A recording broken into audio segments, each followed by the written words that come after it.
Student, welcome to Divakar Education Hub. I, Neha Miglani, giving a view on the topic of types of research, part 4. This is my fourth video on this topic. In my all the three videos which I have already uploaded in Divakar Education Hub portal, I have discussed various types of the research aptitude. Please go through these videos. You can easily understand what are the minor difference between all the types of the research. When we do a research, firstly we have to determine that what type we are going to follow in the research or in the our particular problem which are going to discuss in our research. So what are these types? You have to understand clearly. And all in all the types of the research, there is only minor difference between the different types of the research. So please go through my previous video. So now next come to this video and we will discuss the further types of the research. Let's start our topic. Starting my videos, I just want to say that just get enrolled yourself in the Divakar Education Hub and you can get most reliable data for your net preparation on the topics or on the subjects on commerce, management, education, HRM, economics, English, home science, law, psychology, environmental science, computer application, library science, political science, sociology, philosophy, physical education. And you can also get the sample PDFs from the Divakar Education Hub. And for any query, you can call on the number which are given on the screen.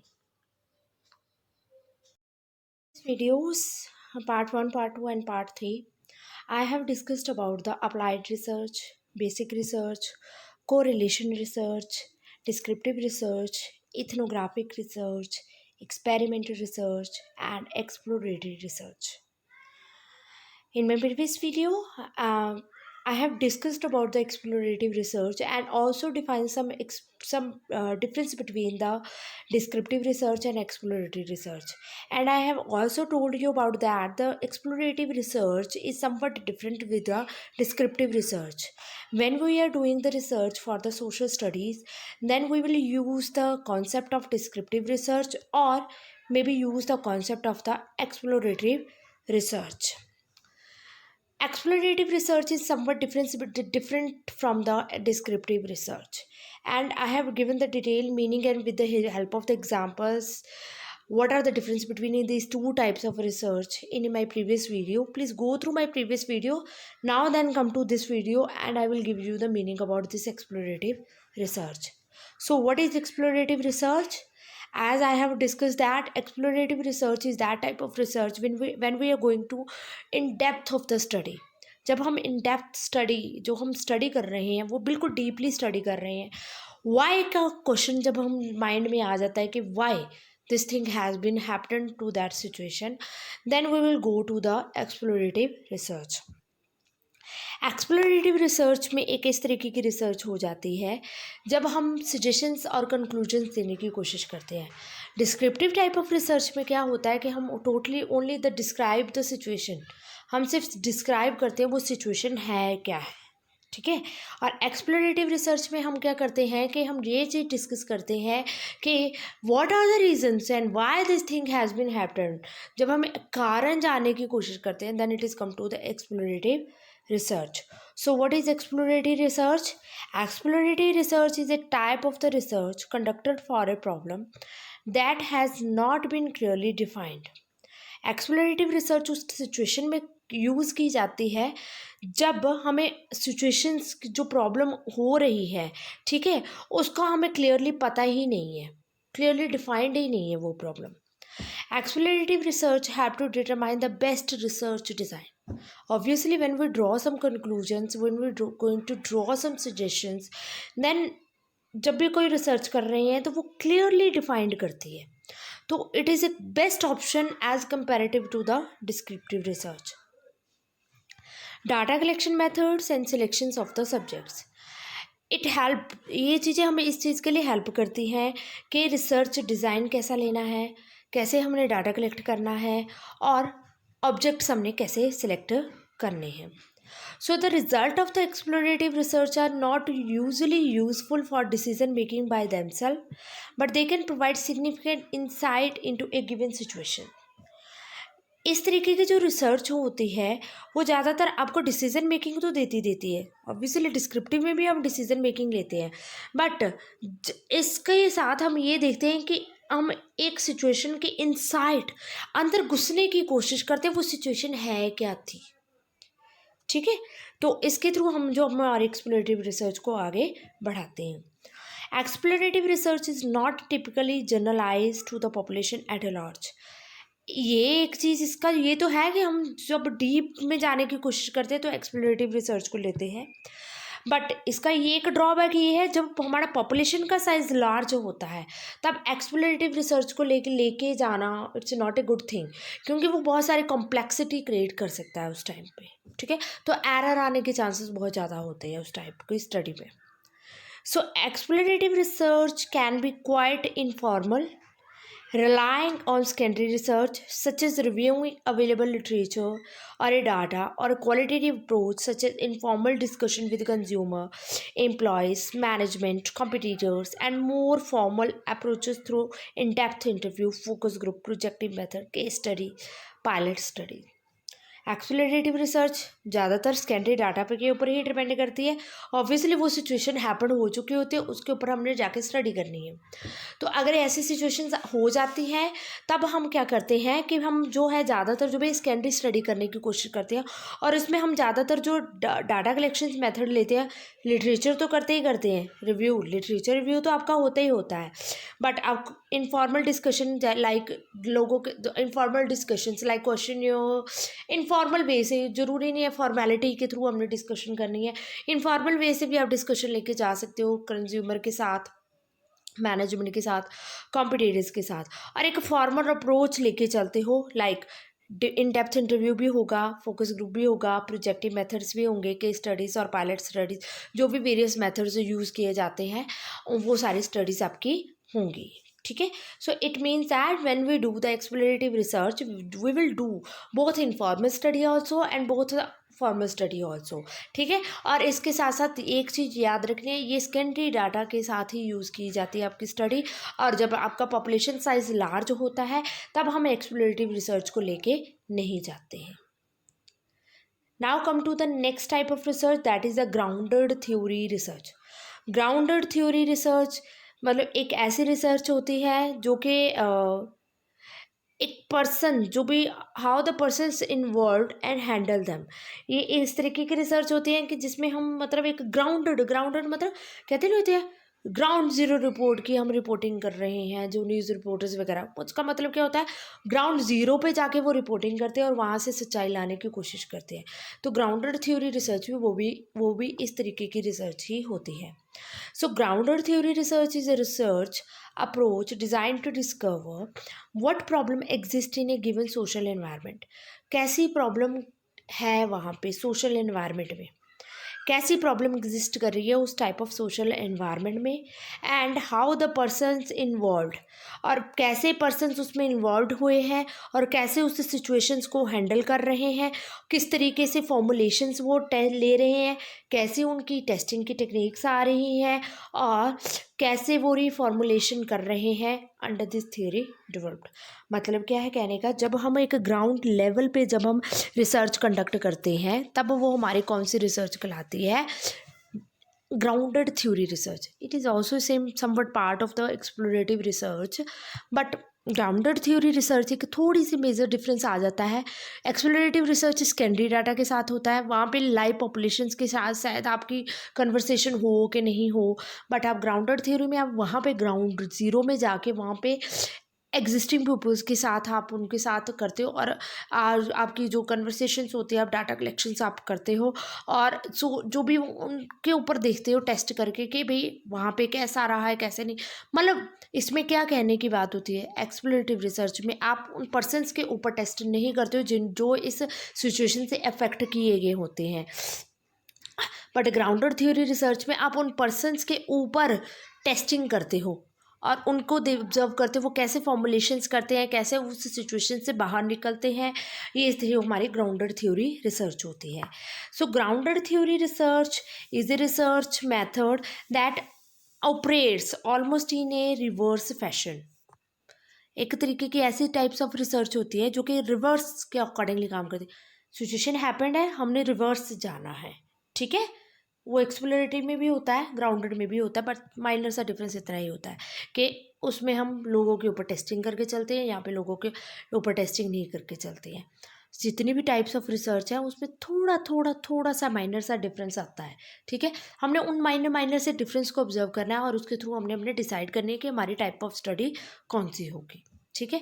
So grounded theory research में भी हम reverse में चलते हैं। Situation has been happen but when we are going reverse to collect the data and upcome the solution of that particular problem. Grounded theory research is a method that operates almost in reverse fashion from traditional research and at a first may appear to be in contradiction to the scientific method. जब हम reverse में जाते हैं, एक research के types में जब हम रिवर्स में जाते हैं तब वो हमारे एक ट्रेडिशनल अप्रोच आ जाता है, मतलब एक ट्रेडिशनल वे से हम वर्क करते हैं उस पर। बट जब हम इसके ऊपर स्टडी करने लग पड़ते हैं तो हमारे साइंटिफिक टेक्निक्स यूज़ होनी शुरू हो जाती है। मतलब इसमें बहुत टाइप्स ऑफ टेक्निक्स को हम यूज़ करते हैं, scientific study also and plus traditional methods also. But when we are doing first, जब we are doing the research first, then it is a grounded traditional research. But when we come to the conclusion, or when we draw some conclusion, then it will come to the scientific methods. Now come to the 4 stages. It has 4 stages. First one is the codes, then concepts, then categories and then theory. Codes क्या है? Codes का मतलब क्या होता है? Identifying anchors that allow the key point of the data to be gather. Codes मतलब हमने उन पर्सनस को आइडेंटिफाई करना है, पर्सनस ना हो, कुछ ऐसे इंस्ट्रूमेंट्स को आइडेंटिफाई करना है जो कि हमारे लिए डाटा कलेक्ट करके लेके आएंगे, ठीक है, जिनके थ्रू हमारी डाटा कलेक्शंस होंगी। ऑब्वियसली एक जब हमारी स्टडी साइंटिफिक वे में कन्वर्ट हो जाएंगी तो पर्सनस के साथ साथ कुछ साइंटिफिक टूल्स भी इन्वॉल्व होंगे, तो वो टूल्स हमने आइडेंटिफाई करने हैं जिनके थ्रू हम डाटा कलेक्ट करेंगे। So firstly we have to identify the first stage is the codes. Next come to the concept, collection of the codes of similar content that allow the data to be grouped. Concepts का मतलब क्या होता है? कुछ ऐसे concepts बनाने हैं जिन codes के थ्रू हमने डाटा कलेक्ट किया है, जो सेम तरीके के डाटास हैं उनको वन ग्रुप में लेके जाना है, तो वो हमारे क्या हो जाते हैं? कॉन्सेप्ट्स। नेक्स्ट है कैटेगरीज। कैटेगरीज क्या होती हैं? Broad group of similar concept that are use to generate a theory. Categories होती है एक ब्रॉड ग्रुप, बहुत बड़ा ग्रुप होता है सिमिलर कॉन्सेप्ट्स का, जिसके थ्रू हमें एक थ्योरी क्रिएट करते हैं। सबसे मतलब एक छोटी स्टेप होती है कोड्स, उसके बाद आप ग्रुप्स बनाने शुरू कर देते हो, वो हमारे हो जाते हैं कॉन्सेप्ट, और उसके बाद आप कैटेगरीज बना देते हो जो कि उन ग्रुप्स को कंटेन करता है। Next come to the theory, a collection of explanation that explain the subject of the research. Hypothesis, theory का मतलब वही होता है hypothesis. इस types of research में we have to formulate the hypothesis firstly. जब भी हम किसी भी टाइप ऑफ रिसर्च को करते हैं, जैसे मैंने आपको पहले से ही बताया हुआ है, अगर आप एकेडमिक पर्पस के लिए आप कोई रिसर्च कर रहे हो तो आप हाइपोथेसिस बनाओ चाहे ना बनाओ, ये आप पे डिपेंड करता है, ठीक है। बट जब हम किसी चीज़ को फॉर्मुलेट कर रहे हैं, किसी चीज़ की टेस्टिंग कर रहे हैं, then we have to formulate the hypothesis, and when we go for the doctorate degree then we also have to formulate the hypothesis. Clear? इसका मतलब क्या है? You have to formulate the hypothesis also. So first step is the codes, second is concepts, and then categories, and then theory. Codes means smaller portion in which we are going to collect the data. What are the instruments we are going to use for collecting the data? Then come to the concepts. Concepts means the codes, collections of the codes, similar types of codes, similar groups of the codes, ठीक है। Now come to the categories which contains the codes. ठीक है, थोड़ा सा और बड़ा, contains the codes, and then theory is the hypothesis. So we have, when we are going to do that study, we have to formulate the hypothesis also and test that hypothesis, that whether our study is true or not. Now come to the last topic of this video, that is the historical research.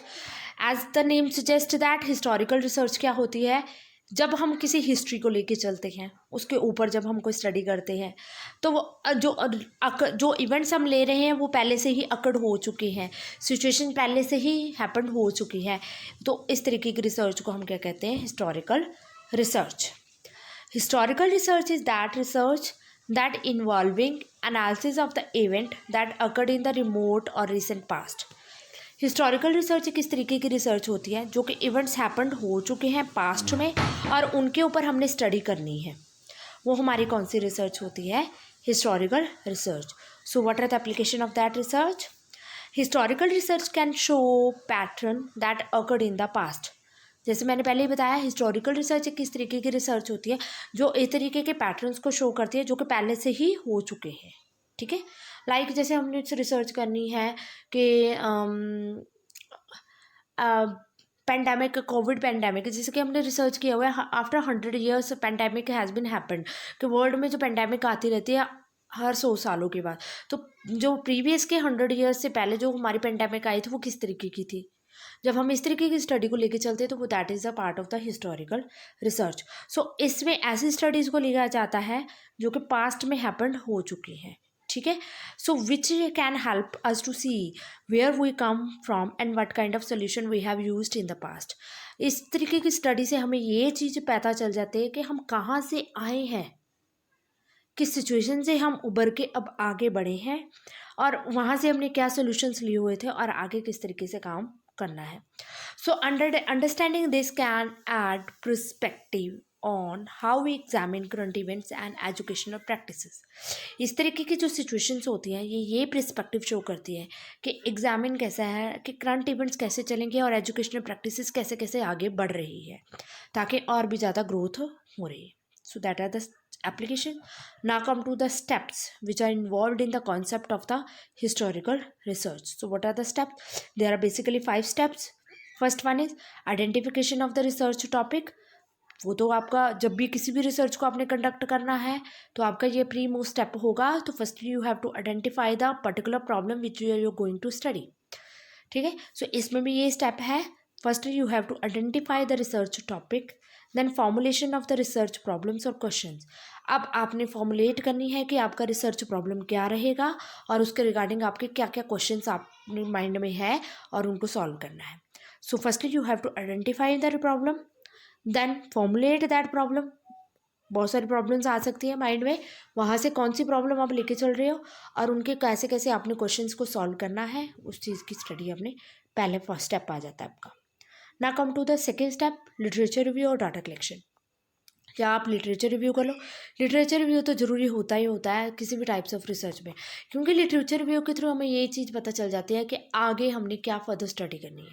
Literature review में ये होता है कि previous कितनी findings हो चुकी है उस पर्टिकुलर स्टडी से रिलेटेड, ठीक है, टॉपिक से रिलेटेड, तो आगे हमने कैसे स्टडी करनी है, किस तरीके की आगे स्टडी होगी, तो वो हमारी हो जाती है लिटरेचर रिव्यू.